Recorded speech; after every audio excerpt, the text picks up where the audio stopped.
capek kerja gitu Pak? Mungkin teman pemilih pada nanya nih, kalau nggak masa tahapan atau tahapan pemilihan atau pemilu, KPU sama sekretariat itu ngapain aja? Ini memang sering kita dengar di masyarakat. KPU ini kan kerjanya sekali 5 tahunan. Secara umum untuk sekretariat KPU Kabupaten Kota itu bertugas yang pertama yaitu membantu penyusunan program dan anggaran. Berdasarkan program dari KPU RI, untuk kegiatan di luar tahapan ini kita ada beberapa program PURI dari Menteri Pendayagunaan Aparatur Negara, Menpan RB, itu terkait dengan pembangunan zona integritas. Mungkin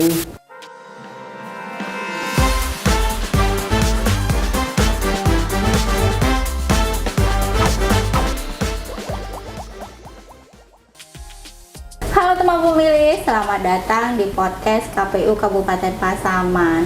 Senang sekali saya Zona Travalina sebagai host kembali hadir menemani teman pemilih untuk podcast episode kali ini. Gimana kabarnya teman pemilih di luar sana? Semoga semuanya dalam keadaan sehat walafiat ya.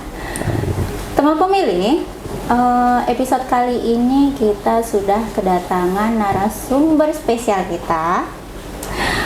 Beliau merupakan sekretaris dari KPU Kabupaten Pasaman, Bapak Kamarudin SH. Selamat datang Bapak. Selamat datang, Makasih ya Pak atas waktu dan kesempatannya untuk mengisi podcast episode kali ini. Teman pemilih, Bapak Kamarudin ini merupakan sekretaris dari KPU Kabupaten Pasaman terhitung 9 Juli tahun 2024 yang lalu.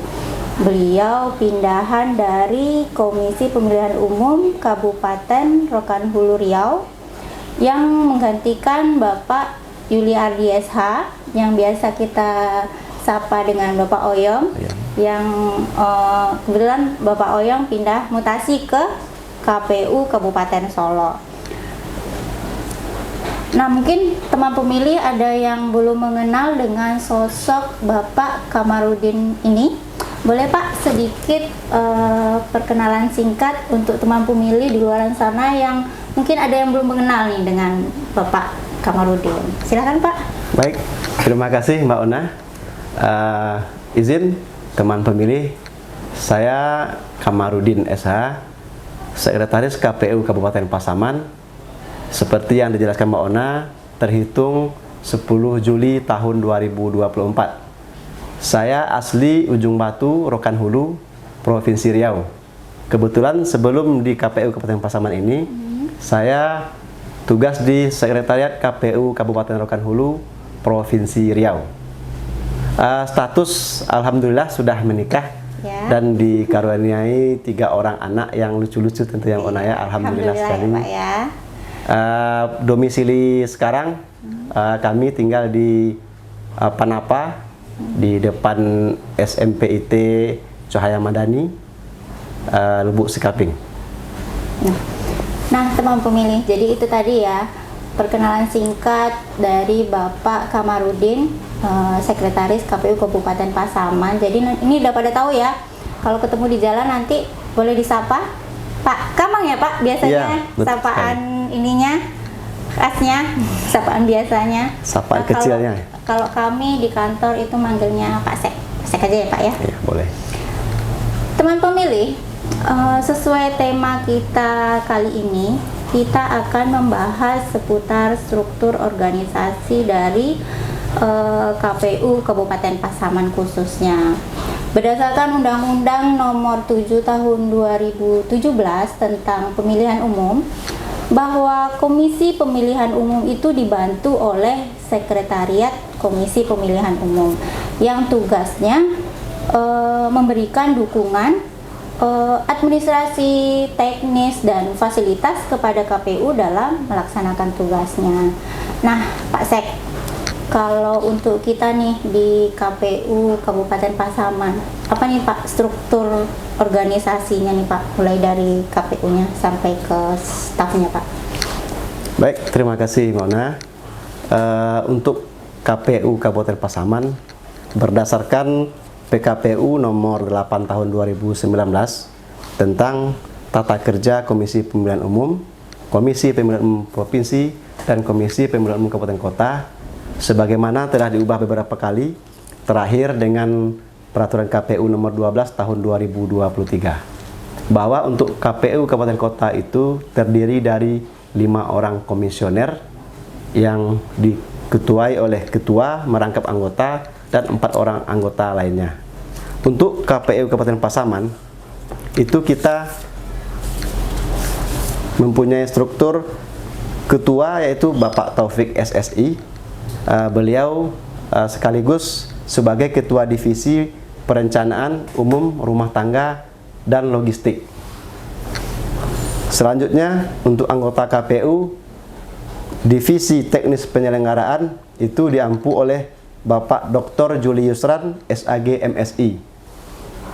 Selanjutnya anggota KPU yang mengampu divisi sosialisasi, pendidikan pemilih, partisipasi masyarakat, dan SDM itu Bapak Yan Suardi. Yang keempat yaitu untuk divisi hukum dan pengawasan diampu oleh anggota KPU Elvi Safni SPDI. Terakhir untuk divisi perencanaan data dan informasi itu diampu oleh Sulastri SE. Nah, itu kalau untuk yang komisionernya ya Pak? Iya, ya? komisionernya. Nah, kalau untuk yang sekretariatnya Pak? Untuk sekretariat, kita di KPU Kabupaten Pasaman ini terdiri dari 3 kategori, Mbak Una. Ini yaitu keseluruhan total pegawai kita itu berjumlah 32 orang. Ya. Namun dari 32 tersebut, ada namanya PNS dan P3K. Itu merupakan bagian dari ASN. Terakhir kita dibantu juga oleh PPNPN namanya. Ya. Kebetulan kita juga mendapat tenaga tambahan dari Kepulauan Meranti dan Bengkalis, 2 orang pegawai pemerintah dengan perjanjian kinerja. Jadi total pegawai kita di KPU Kabupaten Pasaman terdiri dari 32 orang. Adapun rincian dari pegawai kita tersebut, sekretariat ini dipimpin oleh sekretaris, yaitu yang saya jabat sendiri. Secara administratif, sekretaris KPU Kabupaten Kota ini bertanggung jawab kepada sekretaris KPU Provinsi Sumatera Barat. Namun secara fungsional, sekretaris KPU Kabupaten Kota ini bertanggung jawab kepada ketua KPU Pasaman. Di KPU Kabupaten Pasaman kita memiliki 4 kasubag, Mbak Una. Ya. Yang pertama itu kasubag keuangan umum dan logistik, itu dijabat oleh Bapak Rosian Anwar. Yang kedua, kasubag perencanaan data dan informasi, itu dijabat oleh Bapak Irwan AP. Yang ketiga, kasubag teknis penyelenggaraan dan hukum, itu dijabat oleh Bapak Yuliardi. Dan terakhir, kasubag partisipasi hubungan masyarakat dan sumber daya manusia, itu dijabat oleh Bapak Ahdi Fitra Nugraha. Jadi itu ya Pak ya, struktur organisasi dari mulai dari KPU-nya sampai sekretariatnya ya Pak ya. Nah, cerita tentang tugasnya nih Pak. Apa sih Pak tugas dari sekretariat KPU Kabupaten Kota itu Pak, khususnya untuk KPU Kabupaten Pasaman? Ini mungkin tugas secara umum kita bahas dulu, Mbak Una ya. Ya. Secara umum untuk sekretariat KPU Kabupaten Kota itu bertugas yang pertama yaitu membantu penyusunan program dan anggaran. Itu mungkin di awal. Yang kedua, memberikan dukungan teknis dan administratif. Selanjutnya yang ketiga, membantu pelaksanaan tugas KPU Kabupaten Kota dalam menyelenggarakan pemilu. Yang keempat, membantu pendistribusian perlengkapan penyelenggaraan pemilu. Yang kelima, membantu perumusan dan penyusunan rancangan keputusan KPU Kabupaten Kota. Terakhir, membantu pelaksanaan tugas lainnya sesuai dengan ketentuan peraturan perundangan yang berlaku. Nah, jadi itu tadi ya teman pemilih untuk tugas dari sekretariat KPU, khususnya KPU Kabupaten Pasaman. Pak Sek, sekarang kan nggak lagi masa tahapan pemilihan atau tahapan pemilu nih Pak. Iya. Apa sekretariatnya masih ada kerja gitu Pak?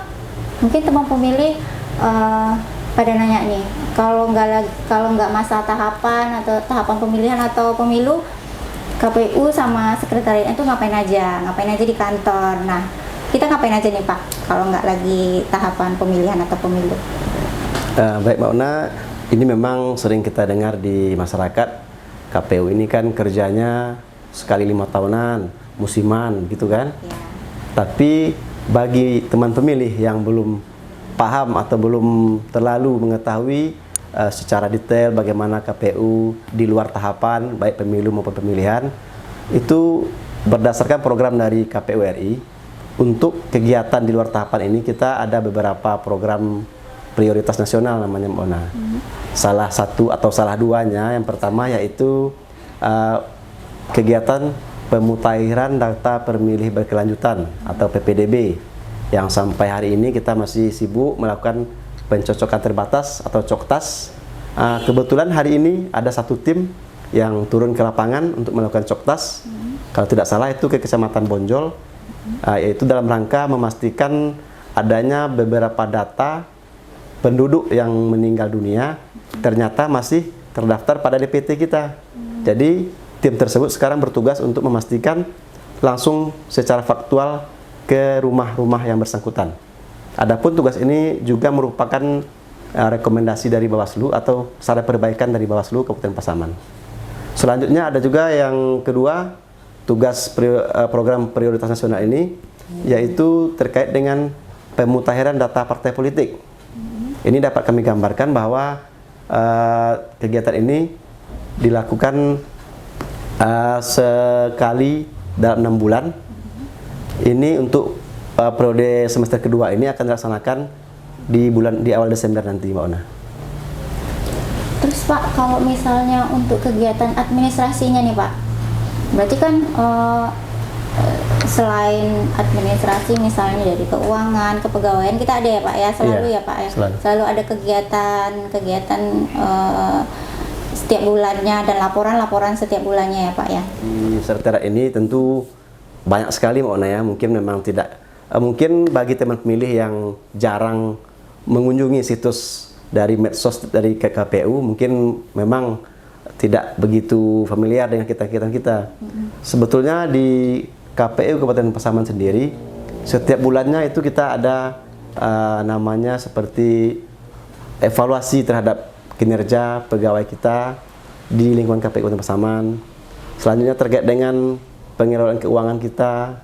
Di samping itu masih banyak kegiatan-kegiatan yang diadakan oleh baik itu KPU RI, KPU Provinsi, meskipun dalam suasana efisiensi ini rata-rata kegiatan ini masih bersifat daring, tapi setiap harinya, mungkin hampir setiap hari kita ada kegiatan yang diundang oleh RI, diundang oleh Provinsi.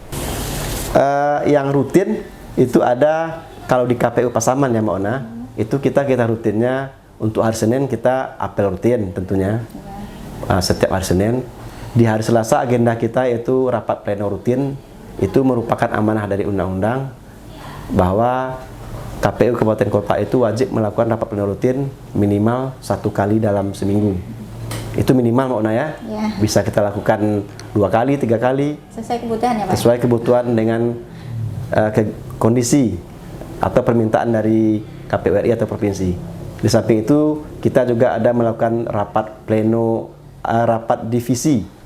Rapat divisi ini seperti divisi keuangan dan logistik, ada kegiatan, agenda kegiatan yang akan dilaksanakan, mereka akan melakukan rapat internal terlebih dahulu. Nantinya hasil dari rapat internal mereka baru dibawa ke rapat pleno rutin kita. Ada yang ini ada program dari KPU RI, dari Menteri Pendayagunaan Aparatur Negara, Menpan RB, itu terkait dengan pembangunan zona integritas. Mungkin ini yang sedang mulai dibangun oleh KPU Kabupaten Pasaman. Dengan beberapa upaya kita sedang berusaha untuk melakukan pembangunan zona integritas ini. Sebentar Pak, apa nih Pak maksudnya zona integritas ini Pak? Zona integritas ini sebetulnya secara umumnya itu predikat yang diberikan kepada instansi pemerintah yang berkomitmen menciptakan lingkungan kerja yang bebas dari korupsi, kolusi, dan nepotisme, serta meningkatkan kualitas pelayanan publik. Apa sih Pak tujuan dari pembentukan zona integritas ini? Secara spesifik pada dasarnya itu untuk mewujudkan instansi pemerintah yang bebas korupsi atau menuju wilayah bebas dari korupsi atau dikenal dengan WBK. Selain itu juga untuk mewujudkan birokrasi yang bersih serta melayani masyarakat dengan baik. Itu kita kenal dengan wilayah birokrasi bersih melayani atau WBBM. Jadi apa nih Pak bedanya dari yang Bapak sebutkan tadi nih Pak? Bedanya antara zona integritas WBK sama WBBM ini Pak? Begini Mona. Zona integritas ini itu adalah merupakan tahapan pembangunan, komitmen, dan perbaikan internal. Sementara nanti WBK atau wilayah bebas dari korupsi ini adalah hasil dari pembangunan zona integritas ini atau yang sering disebut ZI ini pada area pencegahan korupsi. Namun terkait dengan wilayah birokrasi bersih melayani ini merupakan level tertinggi yang menekankan pelayanan publik yang berkualitas, bersih, dan responsif. Jadi itu hasilnya ya Pak? Ya, tujuan akhirnya nanti WBBM ini. Gitu. Tingkatan keduanya WBK, selanjutnya WBBM, wilayah birokrasi bersih melayani. Nah, teman pemilih, jadi itu tadi kegiatan-kegiatan dari KPU Kabupaten Pasaman dan sekretariatnya, khususnya dibantu oleh sekretariatnya. Ternyata kita masih tetap selalu ada kegiatan, selalu ada kegiatan kepemiluan yang walaupun tidak di masa tahapan, KPU dan sekretariatnya itu masih tetap selalu bekerja ya Pak ya, selalu ada kegiatan ya Pak ya. Jadi kita ke kantor itu setiap hari, tidak hanya santai aja ya Pak ya. Selalu mungkin semua pemilih ada yang berpikiran kalau tidak masa tahapan, KPU dan sekretariatnya itu santai-santai aja di kantor. Jadi tidak seperti itu ya teman pemilih. Makanya teman pemilih terus saksikan kegiatan-kegiatan kita selalu men-share kegiatan-kegiatan dari KPU Kabupaten Pasaman di medsos KPU Kabupaten Pasaman. Terakhir nih Pak, apa harapan Bapak ke depannya untuk KPU dan sekretariatnya KPU Kabupaten Pasaman ini Pak? Ini harapan untuk kita bersama Mbak Ona ya. Mungkin yang menjadi harapan kami di KPU Kabupaten Pasaman ini, kami sangat berharap kepada sekretariat, seluruh pegawai yang ada di lingkungan KPU Pasaman untuk selalu menjaga integritas, profesionalitas, serta soliditas. Kadang-kadang yang sering kita jumpai di beberapa instansi itu yang sangat menjadi perhatian itu soliditas ini Mbak Una. Karena di antara kita sesama pegawai juga kadang-kadang ke pimpinan kita, komisioner, hubungan antara kita itu kadang-kadang sering diganggu atau dirusak oleh hal-hal yang kecil yang tidak penting sebetulnya. Jadi kami di sini berharap supaya kita seluruh keluarga besar KPU Kabupaten Pasaman ini selalu menjaga soliditas kita, karena tanpa soliditas setiap pekerjaan yang dibebankan kepada kita sangat sulit untuk kita laksanakan. Namun dengan kekompakan dan soliditas kita yang kuat, apapun pekerjaan yang akan kita laksanakan, apakah itu tahapan pemilihan, apakah itu tahapan pemilu, insya Allah akan bisa kita laksanakan sesuai dengan aturan baik, ya, Pak, ya. dan berjalan dengan baik. Amin, semoga itu bisa terwujud ya Pak ya, Iya, untuk instansi kita, KPU Kabupaten Pasaman khususnya. Nah, teman pemilih, jadi itu tadi obrolan santai kita, singkat, padat, jelas ya teman pemilih, tentang struktur organisasi dari KPU dan sekretariat KPU, khususnya KPU Kabupaten Pasaman. Terakhir lagi nih Pak, ajak teman pemilih dong Pak untuk terus mendukung media sosial dari KPU Kabupaten Pasaman, Pak. Baik, Mona. Teman pemilih yang berbahagia, mohon selalu dukung media sosial KPU Kabupaten Pasaman, baik itu Instagram, Facebook maupun YouTube. Silakan like, komen, subscribe dan share setiap medsos KPU, sehingga Bapak Ibu teman pemilih sekalian bisa juga mendapatkan informasi yang penting dari setiap kegiatan yang dilaksanakan oleh KPU Kabupaten Pasaman. Jangan lupa jempol dan love-nya ya Bapak Ibu teman pemilih. Dikasih yang banyak ya Pak, tentunya. Iya, Pak, tentunya. ya. Oke deh, terima kasih Pak Sek atas waktu dan kesempatannya. Sama-sama, Mona. Telah mengisi podcast episode kali ini. Semoga kita semua bisa dalam keadaan sehat semua ya teman pemilih di keadaan cuaca yang seperti ini. Salam sehat selalu ya teman pemilih, sampai ketemu lagi di podcast berikutnya. Assalamualaikum warahmatullahi wabarakatuh. Waalaikumsalam.